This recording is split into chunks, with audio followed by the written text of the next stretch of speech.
नमस्कार दोस्तों, घरेलू टोटके चैनल में आपका बहुत बहुत स्वागत है। दोस्तों, आज मैं नवरात्रि व्रत की कथा सुनाने जा रही हूँ। जो भी जातक शारदीय नवरात्रि के 9 दिनों तक माता रानी की इस कथा को सुनते या पढ़ते हैं और 9 दिनों तक माँ दुर्गा जी की पूजा आराधना करते हैं, उस जातक पर माता रानी की विशेष कृपा से उसे सभी मनोवांछित फल की प्राप्ति होती है। वह व्यक्ति इस भूलोक में सभी सुखों को भोग कर अंत में उत्तम लोक को प्रस्थान करता है। क्योंकि कोई भी व्रत बिना व्रत कथा को पढ़े या सुने अधूरा माना गया है। अगर आप नवरात्रि का व्रत रख रहे हैं तो आप इस पावन कथा को जरूर सुने या पढ़े। एक समय बृहस्पति जी ब्रह्मा जी से बोले कि हे ब्राह्मण श्रेष्ठ, चैत व आश्विन मास के शुक्ल पक्ष में नवरात्र का व्रत और उत्सव क्यों किया जाता है? इस व्रत का क्या फल होता है? इसे किस प्रकार करना चाहिए? पहले इस व्रत को किसने किया सो विस्तार से हमें बताइए। तब बृहस्पति जी का ऐसा प्रश्न सुनकर ब्रह्मा जी ने कहा कि हे बृहस्पति, प्राणियों की हित के इच्छा से तुमने बहुत ही अच्छा प्रश्न किया है। जो मनुष्य मनोरथ पूर्ण करने वाली दुर्गा, महादेव, सूर्य और नारायण का ध्यान करते हैं वे मनुष्य धन्य होते हैं। यह नवरात्र व्रत संपूर्ण कामनाओं को पूर्ण करने वाला होता है। इसके करने से पुत्र कामना करने वाले को पुत्र, धन की लालसा रखने वालों को धन और विद्या चाहने वालों को विद्या और सुख की इच्छा रखने वाले व्यक्ति को सुख मिलता है। इस व्रत को करने से रोगी मनुष्य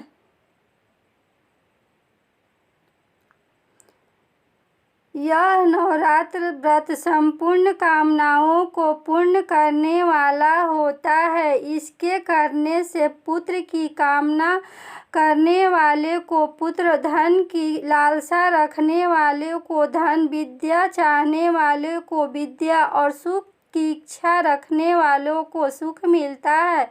इस व्रत को करने से रोगी मनुष्य का रोग दूर हो जाता है, मनुष्य की संपूर्ण विपत्तियां दूर हो जाती है और उनके घर में समृद्धि की वृद्धि होती है। बंध्या को पुत्र प्राप्त होता है।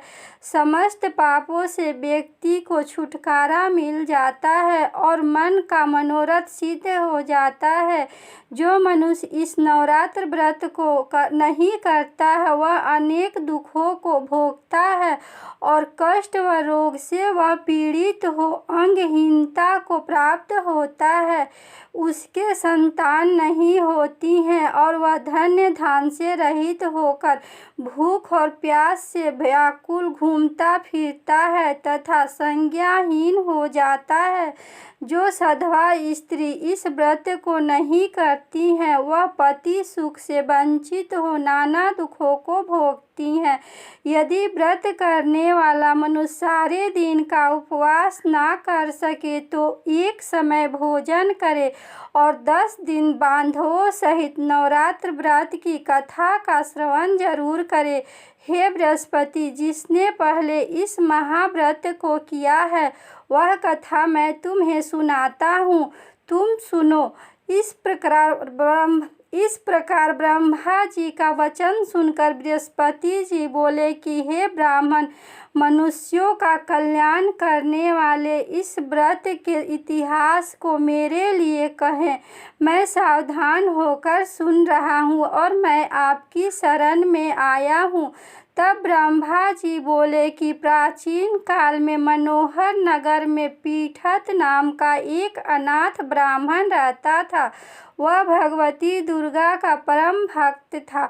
उसके संपूर्ण सद्गुणों से युक्त सुमति नाम की एक अत्यंत सुंदरी कन्या उत्पन्न हुई। वह कन्या सुमति अपने पिता के घर बाल्यकाल में ही अपनी सहेलियों के साथ क्रीड़ा करती हुई इस प्रकार बढ़ने लगी जैसे शुक्ल पक्ष में चंद्रमा की कला बढ़ती है।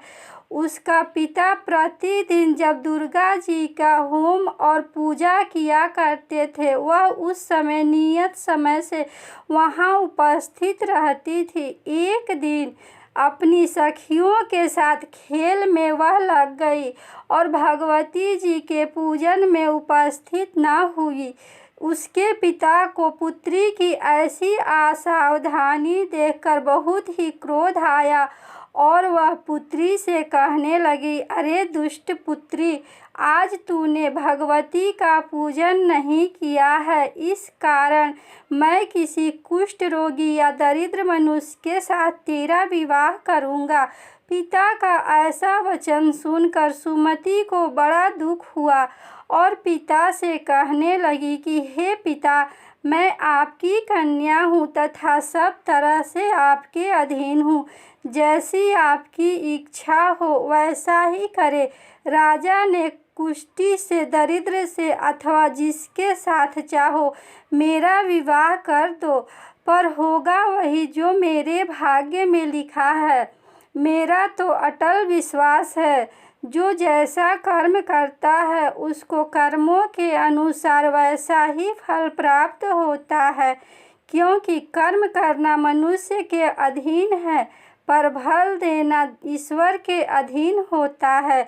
जैसे अग्नि में पड़ने से तीर्णादि उसको अधिक प्रदीप्त कर देते हैं, इस प्रकार कन्या के निर्भयता से कहे हुए वचन सुनकर उस ब्राह्मण ने क्रोधित होकर अपनी कन्या का विवाह एक कुष्ठी के साथ कर दिया और अत्यंत क्रोधित हो पुत्री से कहने लगा कि हे पुत्री, अपने कर्म का फल भोगो। देखे भाग्य के भरोसे रहकर तुम क्या करती हो। पिता के ऐसे कटु वचनों को सुनकर सुमति मन में विचार करने लगी, अहो मेरा बड़ा दुर्भाग्य, जिससे मुझे मेरा ऐसा पति मिला।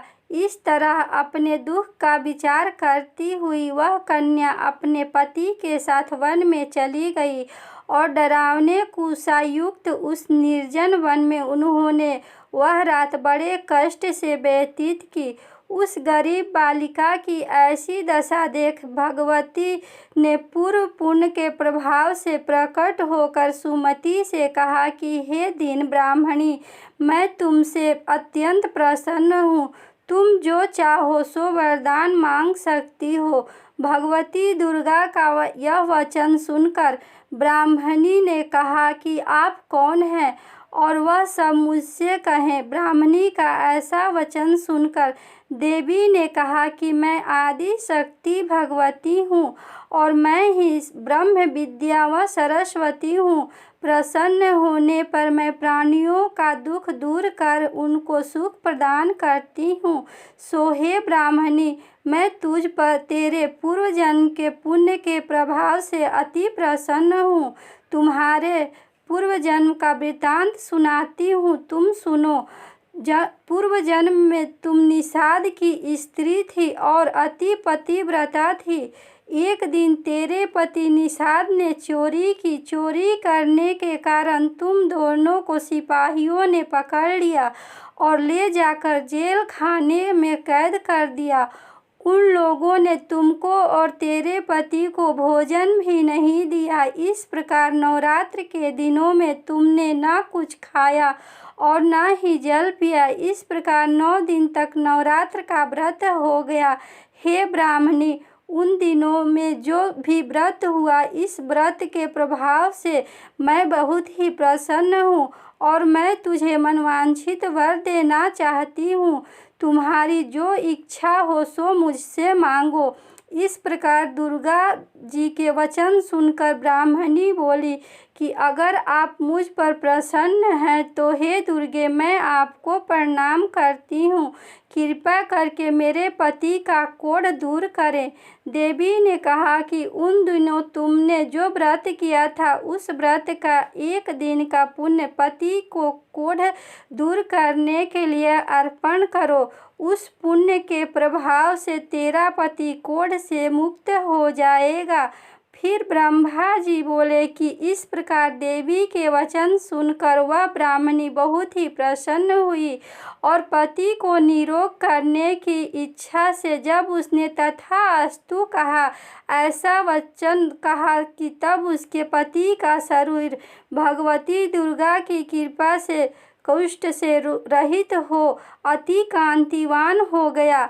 वह ब्राह्मणी पति की मनोहर देह को देख देवी की स्तुति करने लगी कि हे दुर्गे, आप दुर्गति को दूर करने वाली, तीनों लोकों का संताप हरने वाली, समस्त दुखों को दूर करने वाली, रोगी मनुष्यों को निरोग करने वाली, प्रसन्न होकर आप मनोवांछित वर देने वाली और दुष्टों का नाश करने वाली जगत की माता हो। हे अम्बे, मुझ निरपराध अबला को मेरे पिता ने कुष्ठी मनुष्य के साथ विवाह कर घर से निकाल दिया है।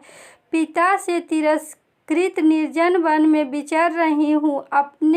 आपने मेरा इस विपदा से उद्धार किया है कि हे देवी, आपको प्रणाम करती हूँ, आप मेरी रक्षा करें। ब्रह्मा जी बोले कि हे बृहस्पति, उस ब्राह्मणी की ऐसी स्तुति सुन देवी बहुत ही प्रसन्न हुई और ब्राह्मणी से कहा कि हे ब्राह्मणी, तेरे उद्दायक नाम अति बुद्धिमान, धनवान, कीर्तिवान और जितेंद्र पुत्र शीघ्र ही तुम्हें उत्पन्न होगा, ऐसा वर प्रदान कर। देवी ने ब्राह्मणी से फिर कहा कि हे ब्राह्मणी, और जो कुछ भी तेरी इच्छा हो वह मांग ले।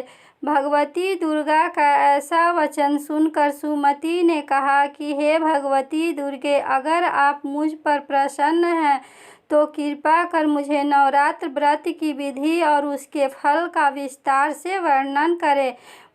इस प्रकार ब्राह्मणी के वचन सुनकर दुर्गा ने कहा कि हे ब्राह्मणी, मैं तुम्हें संपूर्ण पापों को दूर करने वाले नवरात्र व्रत की विधि बतलाती हूँ, जिसको करने और सुनने से मोक्ष की प्राप्ति होती है। आश्विन मास के शुक्ल पक्ष की प्रतिपदा से लेकर 9 दिन तक विधि पूर्वक व्रत जो भी करता है और दिन भर का व्रत न कर सके तो एक समय भोजन करे। विद्वान ब्राह्मणों से पूछकर घट स्थापना करो और वाटिका बनाकर उसे प्रतिदिन जल से सींचे। महाकाली, महालक्ष्मी और महासरस्वती की मूर्ति स्थापित कर उनकी नित्य विधि सहित पूजा करो और पुष्पों से विधि पूर्वक अर्घ्य दे। बिजौरा के फूल से अर्घ्य देने से रूप की प्राप्ति होती है। जायफल से अर्घ्य देने से कीर्ति की प्राप्ति होती है। दाख से अर्घ्य देने से कार्य की सिद्धि होती है। आंवले से अर्घ्य देने से सुख की प्राप्ति होती है और केले से अर्घ्य देने से आभूषणों की प्राप्ति होती है। इस प्रकार पुष्पों व फलों से अर्घ्य देकर व्रत समाप्त होने पर 9वें दिन यथाविधि हवन करना चाहिए। खाड़, घी, गेहूँ, शहद, जौ, तिल, बेल, नारियल, दाख और कदम आदि से हवन करें। गेहूँ से होम करने से लक्ष्मी की प्राप्ति होती है। खीर एवं चंपा के पुष्पों से धन की प्राप्ति होती है। बेल पत्रों से तेज व सुख की प्राप्ति होती है। आंवले से कीर्ति और केले से पुत्र की, कमल से राज सम्मान और दाखों से संपदा की प्राप्ति होती है। खाड़, घी, नारियल, शहद, जौ और तिल तथा फलों से होम करने से व्यक्ति को मनोवांछित वस्तु की प्राप्ति होती है। व्रत करने वाला मनुष्य इस विधि विधान से होम कर अपने ब्राह्मण को अत्यंत नम्रता के साथ प्रणाम कर उन्हें दान दक्षिणा दे। इस प्रकार बताई हुई विधि के अनुसार जो कोई भी व्रत करता है उसके सभी मनोरथ सिद्ध होते हैं, इसमें तनिक भी संदेह नहीं होता है। इन 9 दिनों तक जो भी कुछ दान आदि किया जाता है उसका करोड़ों गुना फल उस व्यक्ति को प्राप्त होता है। इस नवरात्र व्रत करने से अश्वमेघ यज्ञ का फल मिलता है। सो हे ब्राह्मणी, इस संपूर्ण कामनाओं को पूर्ण करने वाले उत्तम व्रत को तीर्थ, मंदिर अथवा तुम घर में विधि विधान के अनुसार करो। फिर ब्रह्मा जी बोले कि हे बृहस्पति, इस प्रकार ब्राह्मणी को व्रत की विधि और फल बताकर देवी अंतर्धान हो गई। जो मनुष्य या स्त्री इस व्रत को भक्ति पूर्वक करता है वह इस लोक में सुख प्राप्त कर अंत में दुर्लभ मोक्ष को प्राप्त करता है। हे बृहस्पति, यह दुर्लभ व्रत का महात्म्य मैंने तुम्हें बतलाया है। यह सुन बृहस्पति जी आनंद से प्रफुल्लित हो ब्रह्मा जी से कहने लगे कि हे ब्रह्मा जी, आपने मुझ पर अति कृपा की जो मुझे इस नवरात्र का व्रत महात्म्य सुनाया। ब्रह्मा जी बोले कि हे बृहस्पति, यह देवी भगवती शरणी शक्ति संपूर्ण लोकों का पालन करने वाली है। इस महादेवी के प्रभाव को कौन नहीं जान सकता है। बोलो देवी भगवती की जय। दोस्तों, आशा ही नहीं पूर्ण विश्वास है कि यह वीडियो आपको बहुत पसंद आई होगी। दोस्तों, इस वीडियो को लाइक करें, शेयर करें और इस चैनल को सब्सक्राइब करें। धन्यवाद।